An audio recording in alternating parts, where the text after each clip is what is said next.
Hello everybody. So this is going to be the lecture for energy density in waves. तो ये जो graduation का topic है oscillation and wave उसमें से मैं कुछ वीडियोस अपलोड कर रहा हूँ.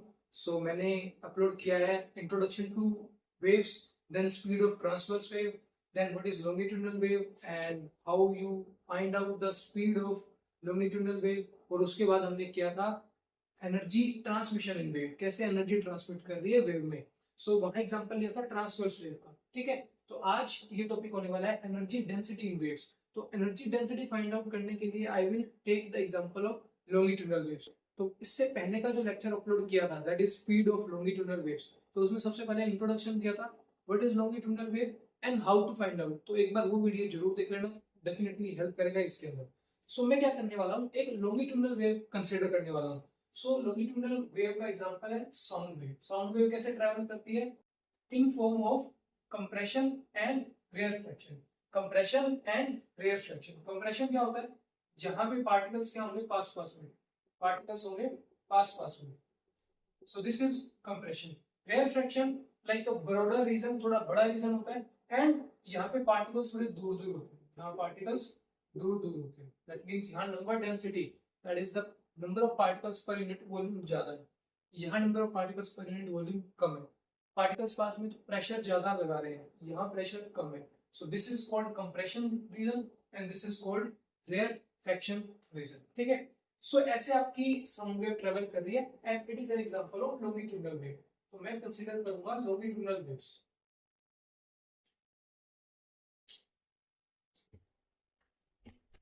to find out energy density in waves.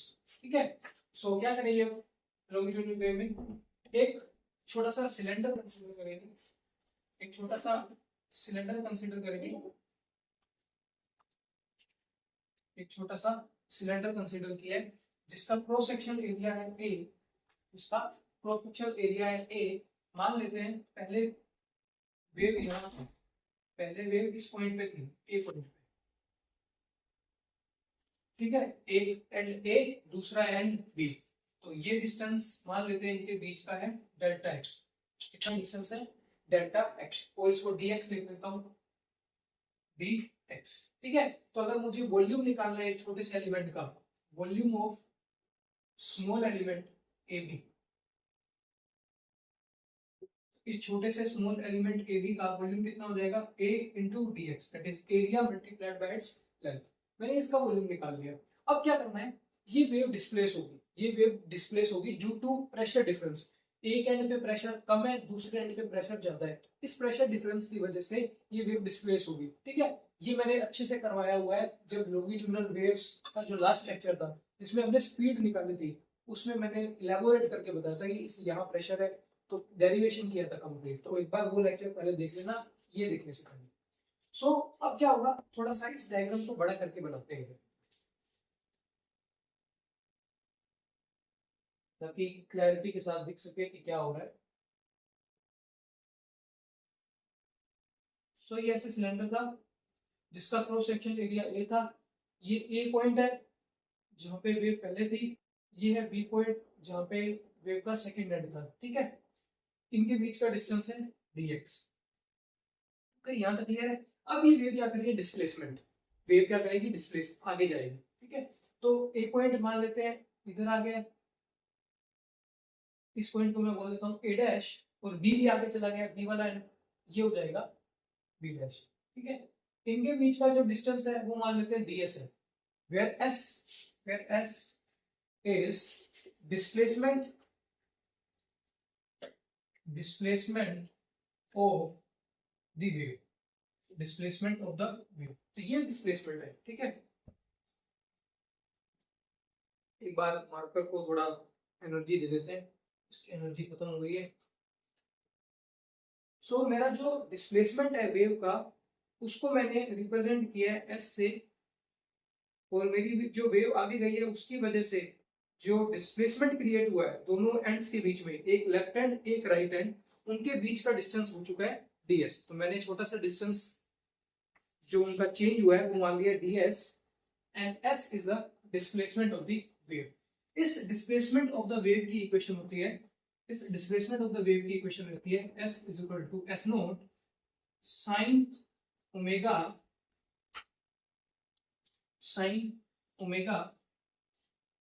T minus K X, sine omega T minus K X, ठीक है।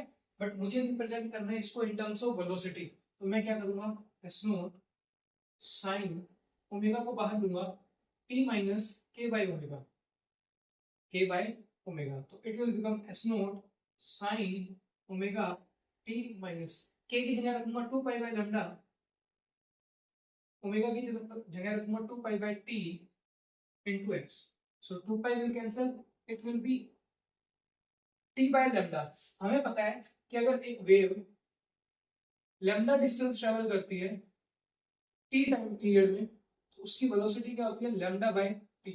वेव की वेलोसिटी क्या होती है, लैम्डा बाय t। मेरे पास है t by lambda, that is 1 by v। ये बन जाएगा sin omega t minus x by v, ठीक है। मैं इसको वेलोसिटी के टर्म्स में लेके आया हूँ, बाद में पता लग जाएगा कि क्यों वेलोसिटी के टर्म्स में लेके आऊं। तो मेरे पास डिस्प्लेसमेंट की इक्वेशन भी होती है वेव के लिए, एस नोट एम्पलीट्यूड है, sine omega multiplied by this T minus X value, ठीक है। अब वॉल्यूम चेंज हो गया, A dash B dash, now volume क्या रह गया, now volume is A dash B dash, उसकी मुझे कोई जरूरत नहीं लग रही। डेंसिटी मैंने अभी तक इस मान लेते हैं, इस डेंसिटी कितनी है, रो, डेंसिटी ऑफ, इसकी डेंसिटी है, ठीक है। तो मैंने ये जो छोटा सा एलिमेंट लिया है, इसका मास फॉर्मूला लिख लेता हूं, mass of element AB। Mass क्या होता है, डेंसिटी इनटू में वॉल्यूम, डेंसिटी इनटू में volume. So density is rho, volume is A। So ये छोटा सा मास आ गया इस एलिमेंट पर। मैंने मास क्यों निकाला, क्योंकि मुझे अब लिखनी है इसकी एनर्जी, फिर निकालनी है एनर्जी डेंसिटी। एनर्जी डेंसिटी का मतलब होता है एनर्जी पर यूनिट वॉल्यूम, एनर्जी पर यूनिट वॉल्यूम। तो सबसे पहले तो मुझे एनर्जी निकालनी पड़ेगी। एनर्जी एक वेव की दो तरीके की हो सकती है, एक काइनेटिक एनर्जी और एक पोटेंशियल एनर्जी। तो काइनेटिक एनर्जी के लिए इसीलिए मैंने ये एक्सपेंशन वेलोसिटी में लिखा है, मींस मुझे काइनेटिक एनर्जी चाहिए वेव के लिए, तो वेलोसिटी चाहिए होगी, तो इसके लिए मैंने डिस्प्लेसमेंट की इक्वेशन v के फॉर्म में लिखी है। नाउ काइनेटिक एनर्जी क्या होती है, मान लेते हैं काइनेटिक एनर्जी मुझे वेव की फाइंड आउट करनी है, फिर पोटेंशियल एनर्जी फाइंड आउट करनी है, फिर उनका सम करूंगा, that will be my total energy. फिर उस टोटल एनर्जी को वॉल्यूम से डिवाइड करूंगा, that will be my energy density. तो काइनेटिक एनर्जी क्या होगी, half M V square, half M V square. अब ये काइनेटिक एनर्जी किसकी है, वेव की। काइनेटिक एनर्जी किसकी है, वेव की। तो मुझे डिस्प्लेसमेंट इक्वेशन किसकी देखनी पड़ेगी, वेव की। ये डिस्प्लेसमेंट इक्वेशन है, ये जो ए से ए डैश गया, बी से बी डैश गया, ये डिस्प्लेसमेंट इक्वेशन है। अब इस डिस्प्लेसमेंट इक्वेशन को आपको क्या करना होगा, डिस्प्लेसमेंट का डेरिवेटिव, इस डिस्प्लेसमेंट इक्वेशन का डेरिवेटिव। अगर आपने इस डिस्प्लेसमेंट इक्वेशन का टाइम के साथ डेरिवेटिव किया, तो that will give me the velocity, कि जो एक ये जो एंड है, ए से ए डैश जाएगा, बी से बी डैश जाएगा, तो इस एंड को एक एंड की तरफ दूसरी तरफ जाने में डिस्प्लेसमेंट लगा s, ठीक है। इस डिस्प्लेसमेंट का डेरिवेटिव विद टाइम मुझे क्या दे देगा, वेलोसिटी। तो ये मेरा बन रहा है half M V square, where m is rho a dx and this velocity is derivative of this s with respect to t। तो मैंने क्या किया, एक छोटा सा एलिमेंट कंसीडर किया था AB, उसका वॉल्यूम निकाला, उसके बाद उसे डिस्प्लेस किया, तो उसकी जो डिस्प्लेसमेंट इक्वेशन होती है वो बिल्कुल एक लॉन्गिट्यूडनल वेव की तरह होती है, और लॉन्गिट्यूडनल वेव की इक्वेशन ये होती है, ठीक है। मैंने ये बता भी दिया, आई कहां से आपके पास। अब क्या करना है, इस जो AB एलिमेंट था, इसकी काइनेटिक एनर्जी निकालनी है, क्योंकि ये भाई आगे गया है, ए पॉइंट ए डैश पे पहुंच गया, बी पॉइंट बी डैश पे पहुंच गया, मूव किया है, तो मुझे इस AB एलिमेंट की काइनेटिक एनर्जी निकालनी है। इस काइनेटिक एनर्जी को निकालने के लिए मैंने क्या लिखा, हाफ एम वी स्क्वायर, जहां पे m मास है इस एलिमेंट का। इस एलिमेंट का मास अभी मैंने निकाला, डेंसिटी इनटू में its volume, density is rho, volume is a dx। तो ये मेरे पास इसका मास आ गया, तो मैंने मास सब्स्टिट्यूट कर देना है, half m is rho a dx, and now velocity की जगह में क्या लिखा, इसका डिस्प्लेसमेंट, AB का जो डिस्प्लेसमेंट हुआ है that is given by this equation, इसका टाइम के साथ डेरिवेटिव कर देना है, टाइम के साथ डेरिवेटिव कर देना है उसका स्क्वायर, तो that will give me velocity of this AB element. Now s का डेरिवेटिव करो, s का डेरिवेटिव करो with respect to t। So derivative of s with respect to t, अगर t के साथ करेंगे तो बाकी सब कांस्टेंट हो जाएगा, s नॉट तो कांस्टेंट है ही। साइन का डेरिवेटिव क्या होता है, cos omega t minus x by v। Chain rule लगाएंगे, इसका करेंगे तो omega as it is, t के साथ करना है, t का होगा 1, x कांस्टेंट है, v कांस्टेंट है, इसका हो जाएगा 0। दैट इज मेरे पास क्या आया, omega s naught cos omega t minus x by v। ये मेरे पास वैल्यू आ गया del s by del t, that is the displacement of the wave with time. तो मुझे काइनेटिक एनर्जी का एक एक्सप्रेशन मिल जाएगा। तो काइनेटिक एनर्जी के एक्सप्रेशन में इसका स्क्वायर करना है, इसका स्क्वायर, दैट मींस इस पूरी क्वांटिटी का square, that is omega square s naught का square and this cos square t minus x by. मैं इसको फर्स्ट इक्वेशन ले लेता हूँ क्योंकि मेरी काइनेटिक एनर्जी सोल्व हो चुकी है। अब मुझे निकालनी है पोटेंशियल एनर्जी कि इस एलिमेंट की पोटेंशियल एनर्जी क्या है। ये जो मैंने एलिमेंट बना रखा है इधर, इसकी पोटेंशियल एनर्जी क्या है।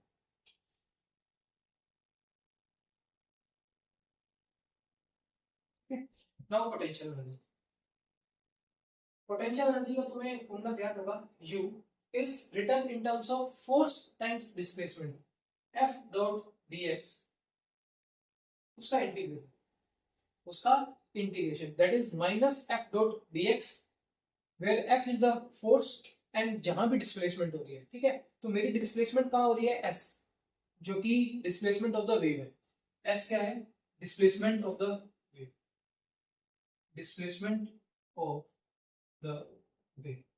सो मेरा जो ये पोटेंशियल एनर्जी का फॉर्मूला है that will be converted into F dot ds, F dot dx। One dimension में ही चल रहे हैं, ऐसे चल रहे हैं तो मींस डॉट प्रोडक्ट आपका हट जाएगा, वन आ जाएगा, F डॉट ds। इंटीग्रेशन की लिमिट क्या रहेगी, 0 से s, 0 से s। मेरा ये कितना डिस्प्लेस हुआ था, ये मान लेते हैं x दूरी पे था, ये b पॉइंट था x प्लस dx डिस्टेंस पे, तो ये कितना इनके बीच का डिस्टेंस था, dx। अब जब ये डिस्प्लेस हुए तो ये आ जाएगा a डैश पॉइंट पे जो कि s डिस्प्लेसमेंट करेगा, इससे आगे ये बन जाएगा b डैश पॉइंट जो करेगा s प्लस ds डिस्टेंस। तो वॉल्यूम उनके बीच का जो एलिमेंट बनेगा वो ds, बट डिस्प्लेसमेंट कितना हुआ s। तो लिमिट की मैंने 0 से s, f ds।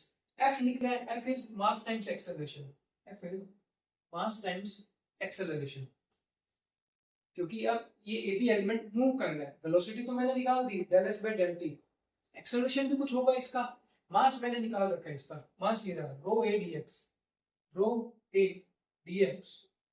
Acceleration, acceleration का मींस इसका डबल डेरिवेटिव, इसका डबल डेरिवेटिव।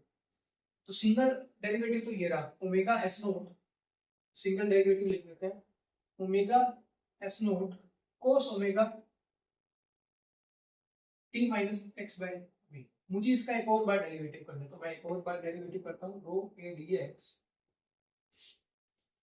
एक बार डेरिवेटिव करूंगा तो क्या आएगा, omega as it is, s naught as it is, cos का derivative minus sine omega t minus x by v, omega as it is t का करेंगे बंद, that is minus omega square s naught sine omega t minus x by v, t minus x by v। ये मेरा force आ गया, ये मेरा force आ गया। मुझे क्या करना है, इस फोर्स को जो भी डिस्प्लेसमेंट किया है वेव ने उसके साथ इंटीग्रेशन करना है, माइनस 0 से s, f का वैल्यू लिखना है minus rho a dx, minus rho a dx omega square s naught sine omega t minus x by v, t minus x by. ये मेरा डेरिवेटिव आ गया विद रिस्पेक्ट टू ds। मुझे इसका integration करना है विद रिस्पेक्ट टू ds। तो मैंने यहाँ del square by del t square that is acceleration लिखा, मास लिखा, डेरिवेटिव करना है विद रिस्पेक्ट टू ds। अब इस इक्वेशन में कहीं पे s तो है ही नहीं, मतलब रो कांस्टेंट a कांस्टेंट, dx के साथ तो इंटीग्रेशन नहीं करना है, इंटीग्रेशन तो dx के साथ करना है, s नॉट कांस्टेंट। हमें याद है हमने इक्वेशन लिखी थी s is equal to s naught sin omega t minus x by v। तो ये s naught sin omega t minus x by v, ये मेरा क्या है s। तो मेरे को s का इंटीग्रेशन करना है with respect to ds। Minus minus plus, rho constant, A constant, dx constant, omega square constant, s sin omega t minus x by बन जाएगा s। इंटीग्रेशन होगा इस s का विद रिस्पेक्ट टू ds के साथ, where the limit is 0 to s, where the limit is 0 to s। तो मेरे पास क्या आ जाएगा, rho a dx omega square, ये बनेगा s स्क्वायर बाय 2, ये s की पावर 1 है, इसका इंटीग्रेशन करूंगा तो s की power 2 by 2, upper limit minus lower limit, तो ये फिर से यही आ जाएगा s स्क्वायर बाय 2। अब s का वैल्यू रख दो, rho a dx omega square by 2 s square, s is s naught sin omega t minus x by v, इसका स्क्वायर, क्योंकि देखो मैं ऐसे क्यों कर रहा हूँ, काइनेटिक एनर्जी cos स्क्वायर में, पोटेंशियल एनर्जी साइन स्क्वायर में आ जाएगी, तो sine square plus cos square 1 बन जाएगी, क्योंकि इन द एंड मुझे काइनेटिक एनर्जी को और पोटेंशियल एनर्जी को ऐड करना है। ठीक है, तो मैं s का स्क्वायर करता हूँ, दैट इज s नॉट का square sine square omega t minus x by, तो ये मेरी आ गई सेकंड इक्वेशन, जहां मैंने पोटेंशियल एनर्जी कैलकुलेट कर ली, पोटेंशियल एनर्जी कैलकुलेट कर ली।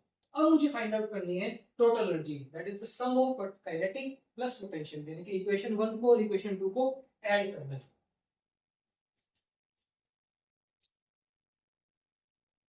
सो टोटल एनर्जी को मैं E लिख लेता हूं, that will be sum of kinetic plus potential. So kinetic देखो कितना है, rho a dx by 2, rho a dx by 2 multiplied by omega square s naught square cos square omega t minus x by v। ठीक है, यहां भी देखो rho a dx by 2, rho a dx by 2 omega square s naught square, दोनों में से common ले लेता हूं, यहां है cos स्क्वायर, ये है sin square, t minus x by, ठीक है, ये क्या बन जाएगा, sin square theta plus cos square theta 1, मेरे पास एनर्जी आ गई रो a dx omega square s not square bye, this is my energy.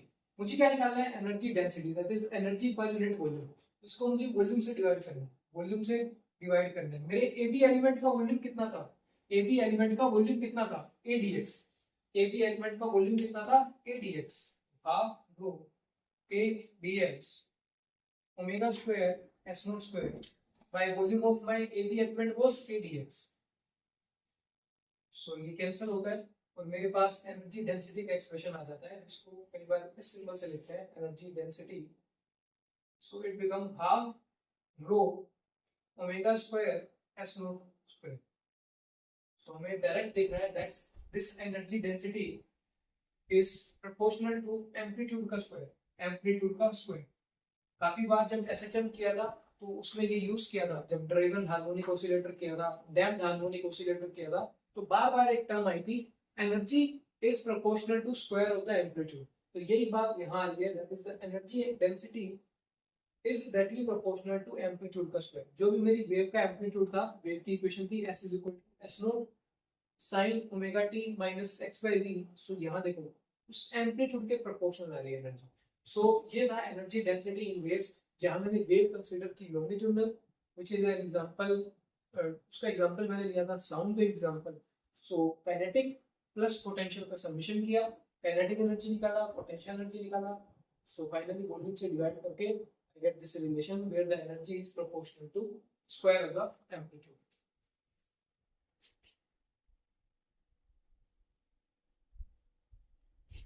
तो अगर आप इसका स्क्रीनशॉट लेना चाहते थे तो आपने ले लिया होगा, आई होप ये टॉपिक आपको क्लियर हो गया होगा।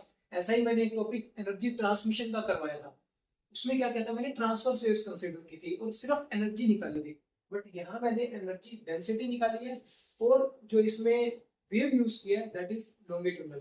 दोनों टॉपिक्स ज्यादा कोई डिफरेंस नहीं रखते हैं, दोनों सिमिलर से हैं। वहां भी काइनेटिक पोटेंशियल एनर्जी निकाली, यहाँ भी काइनेटिक पोटेंशियल एनर्जी, बट यहाँ हमने आप यहाँ डील किया लॉन्गिट्यूडनल वेव से, वहां डील किया था ट्रांसवर्स वेव। तो नेक्स्ट वीडियो में मिलते हैं जो होने वाली है phase velocity and group velocity. Thank you very much.